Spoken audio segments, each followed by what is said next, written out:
Donc kuna nda venir Moïse Katumbi. Oh na do mi bale nyonso. Ulupango nyonso ya Katumbi. Eza koto yo na koto yo. En porte oyo. Nde le faux yo kabine wana. Wana nini? Le faux oyo. Mais boko tela ta. Do nyonso ndaka Moïse Katumbi. Nyonso eza kuna zomo na fin mais tozana Lubumbashi. Oh concession bobimbati. Nzambe na nga. Batosi ba ka osenge mbongo bakota ka wana tibaki na porte kuna.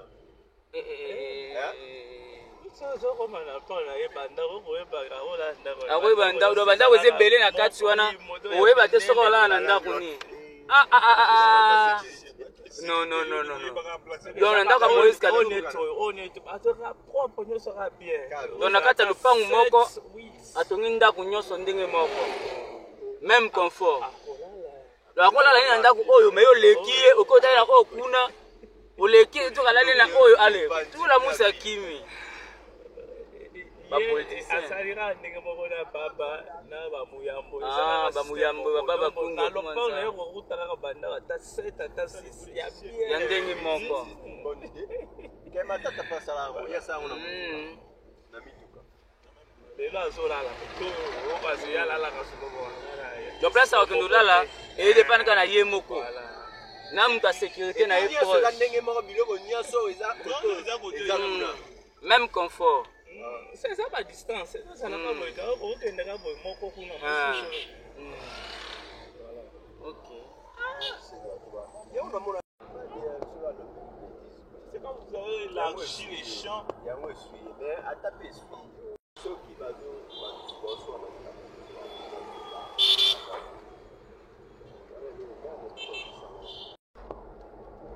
aza obligé à frapper yo poza obligé obi ezaka na nini ntango bokende ya justice bato mpena bayede justice pena mais sikoyo koma nango akoswana mpo nani africain mpe tomi noir aza mpe na droit ya korecruter afingi afinga bango cochon elinga cochon un cochon rasé un cochon comme race c'est ta pole qui dans le moulin.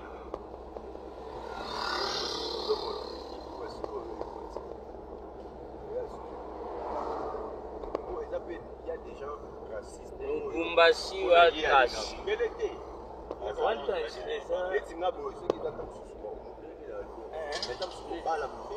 Le mot antache là, ça m'oppose. Premier. Watanshi la ici les premiers. Alors Lubumbashi premier. OK, Lubumbashi wa tashi. Dans Lubumbashi nde ya liboso. OK. Liboso na Lubumbashi.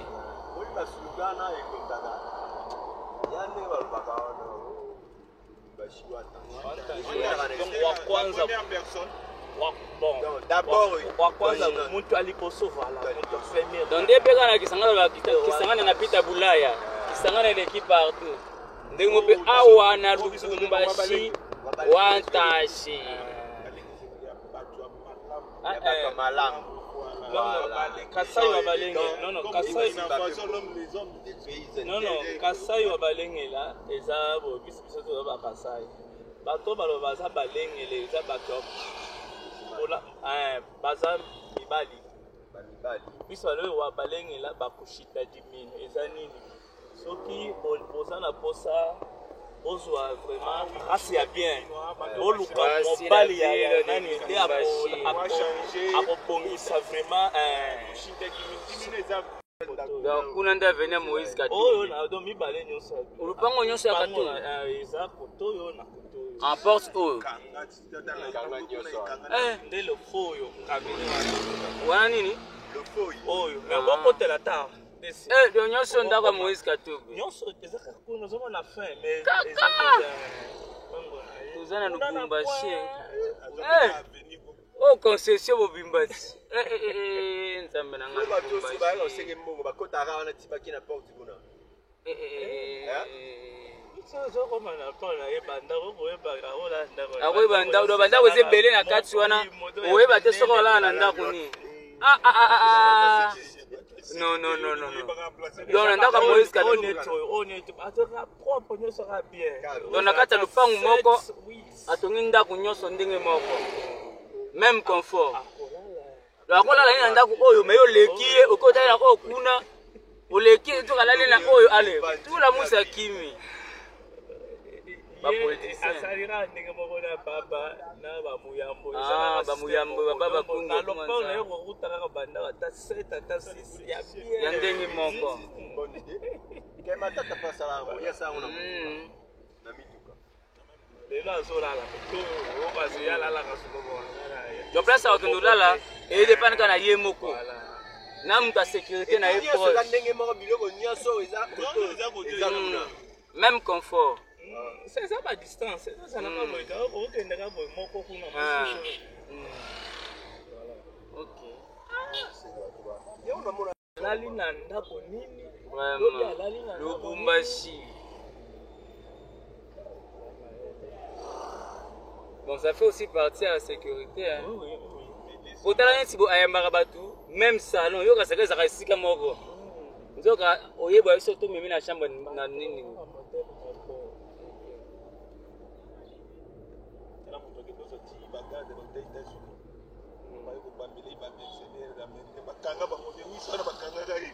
Oh, bakanga pe ale.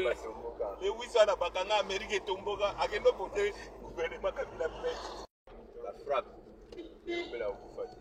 Banzena ya Kabula. Sasa umi GSL wana. En tout cas, Kabila va tu vas dans le bagassal et le côté. Il y a petit peu vraiment il est. Ozonga boto beta maman direct. C'est direct.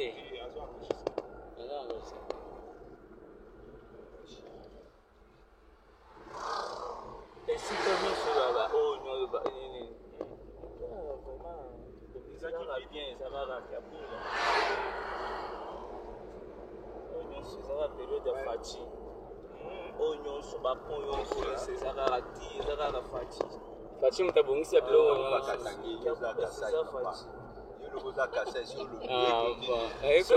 Zolo bakiabuli déjà tout le monde a fatigue.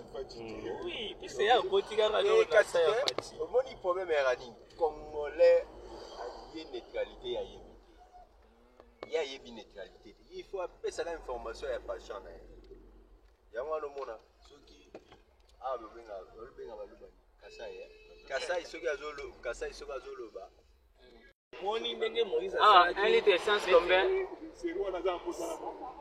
Mais type moi na mati na mati logo il pas y attend Moïse a beaucoup il y a le Kasai.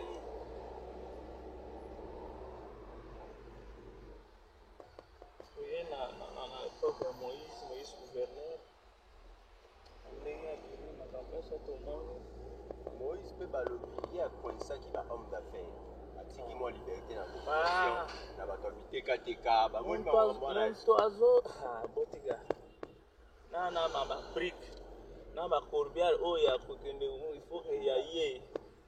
Hein? Homme d'affaires abomi batrain abie kosomba batracte ya ye moko azo oblige ba entreprise nyonso kaka bokendela eza na niveau national wana pe sokoboma eza nini mena mpe abanda kobimisa babiloko wana oyo banda kotinda ngo na zambine mena ye aye kobanda kaka koprivilege wana eza sikoyo responsabilité ya niveau national.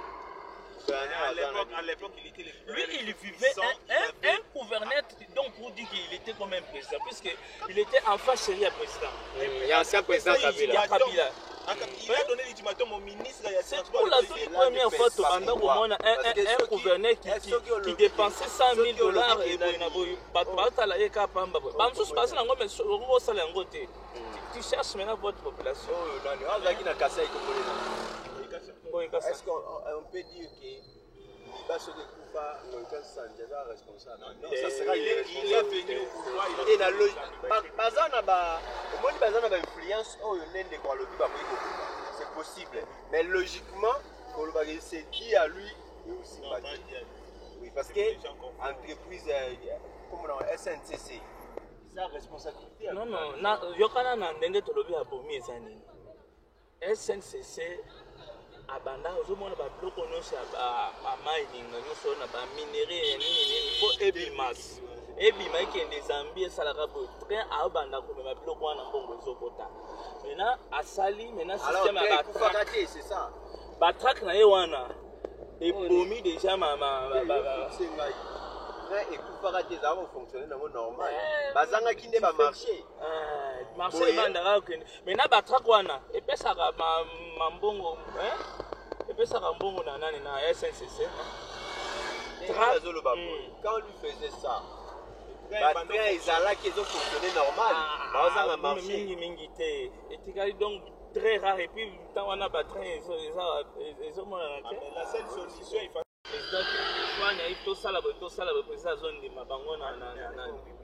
et que donc lui il était comme et puis il était un gouverneur à Grand Katanga. Grand Katanga. Oui. Papa donc nous sommes à Kolwezi. Oui. C'est lui. Et puis, pour la toute première fois, il vivait comme un président pour prendre la ligne. Comment attendre ma société, pour foutre ma tobie, ce qui est Kanga,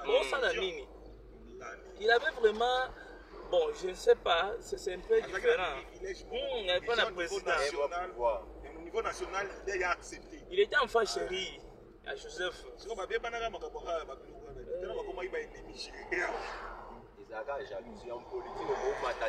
Non, hier à Kotaki déjà Montoyebi,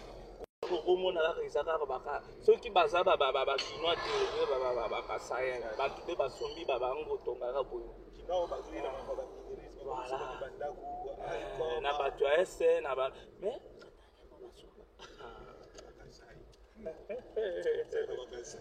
et puis ceux qui attendent le bas mais qui toquent quoi ya makasi kaka ndenge na ba kozala na ba biloko nyonso mais biloko wana ezala mati mais bobongisa nde siko evandeli. Voilà, juste derrière moi, le premier citoyen de la République, Félix Tshisekedi Tshilombo, à Otsikokata Bongo. Donc bon, il y a inauguration, il y a une grande société minière comme Kipo.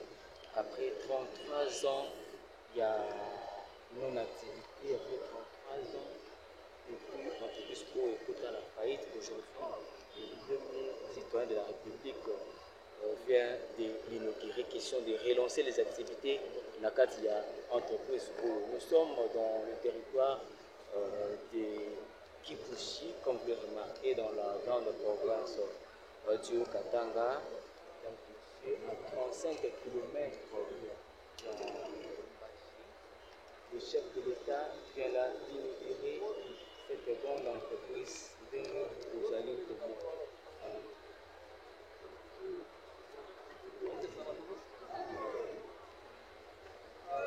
au provincial.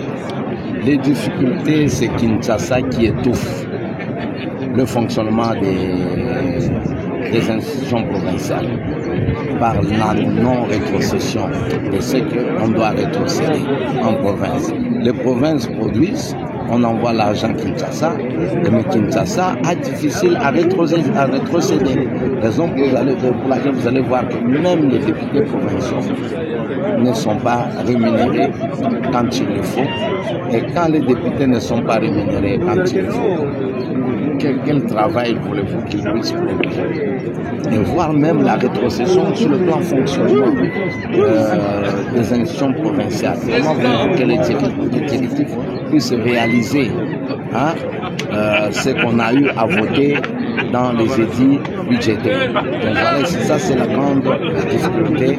Il faudra qu'on procède, qu'on prenne une décision de demander aux provinces de prendre même 15 ou 20% d'abord avant d'envoyer, c'est-à-dire en amont, on prend le 20% et que Kinshasa peut peut-être rétrocéder le 20%. Et là, ça pourra permettre aux provinces de très bien fonctionner.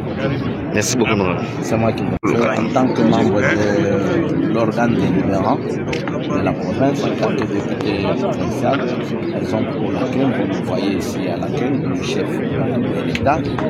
Et en ce qui concerne l'inauguration, je crois que le commentaire, c'est de féliciter quand même les œuvres qui sont positives. Quand c'est vert, nous disons que le signal de feu il est au vert, quand c'est rouge, nous disons toujours qu'il est au rouge. Et là, le feu il est au vert, Et nous voulons que les mêmes réalisations puissent s'effectuer dans surtout les provinces les plus reculées. Parce que nous avons la rétrocession des grands bus, nous avons la péréquation. Mais jusqu'à là, on ne sent pas la péréquation, l'impact de la péréquation dans les autres provinces. Moi, je crois que si on sentait cet impact, il faudra commencer par arranger les institutions délibérantes, les organes délibérants des provinces pour leur permettre de travailler dans de bonnes conditions afin qu'ils puissent produire des bons résultats. C'est à partir des édits qui sont produits, des édits de finances qui sont produits dans les provinces, qu'on peut espérer voir les provinces aller de l'avant.